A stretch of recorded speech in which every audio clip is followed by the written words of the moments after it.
Okay, my name is Bobby Vaught. Don't forget to hit the subscribe button if you so choose. Uh, there's two different parts to this channel. Okay, so I do a lot of political, economic, social commentary, and so forth. And then the other part of this channel is the investing side. This is going to be lesson number 18 of the series that I've done.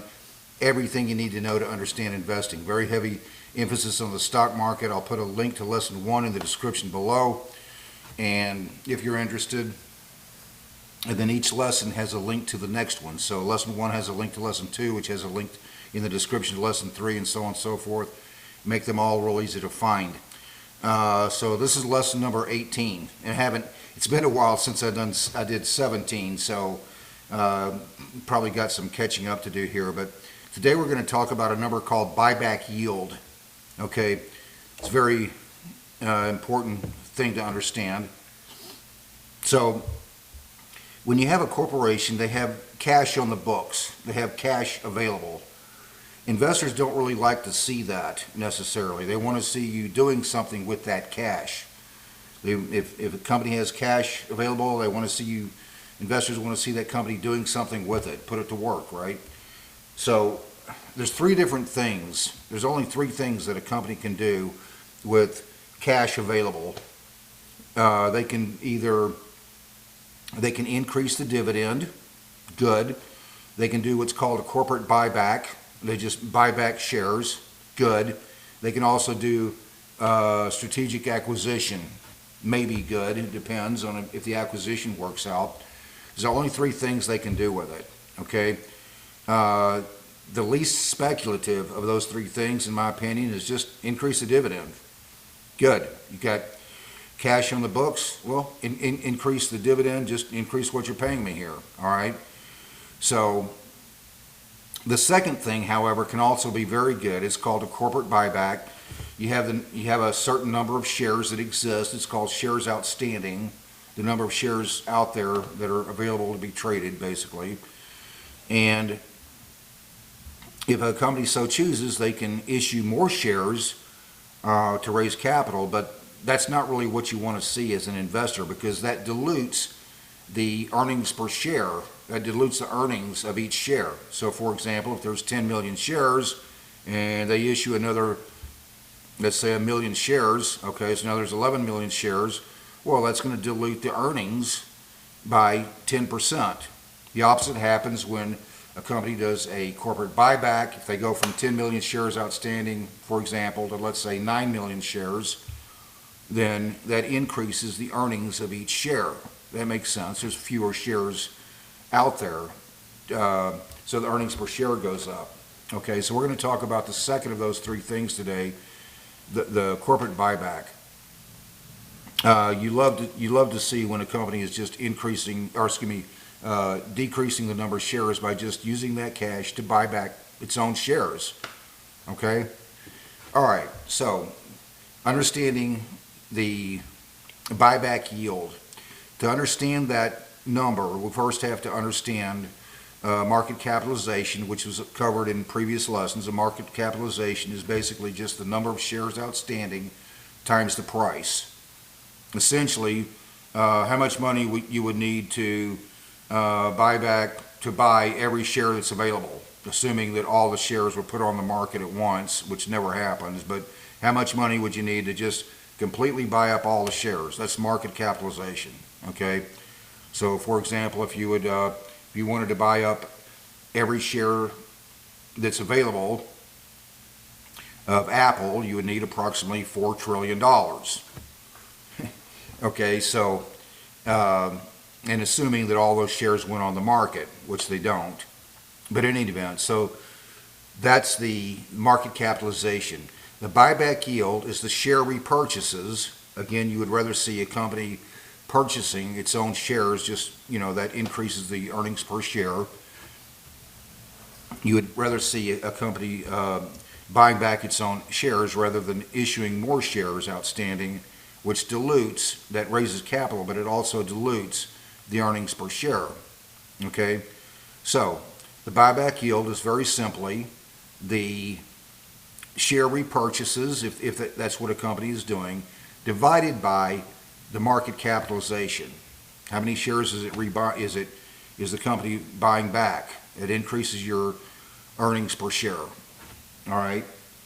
The other metric that we're going to cover is also the shareholder yield. Shareholder yield takes the dividend, the percentage, and adds that to the buyback yield. Okay, and that gives you what's called a shareholder yield.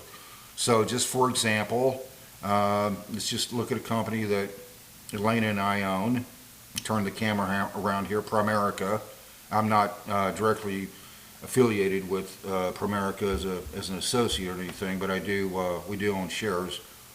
Okay, so Primerica, dividend information. Turn the camera around here. As a current dividend yield, oh, they just increased the dividend again from $1.04 per quarter to $1.20 per quarter. Okay, so that represents a nice healthy dividend increase there. So the dividend yield currently at 1.91%, very low payout ratio, that's good. That means they still have a lot of room to keep growing the dividend, that's what you want to see. And the buyback yield, 4.44%, so they're buying back shares. And if you add the dividend yield to the buyback yield, you get the shareholder yield, 6.36%. Okay?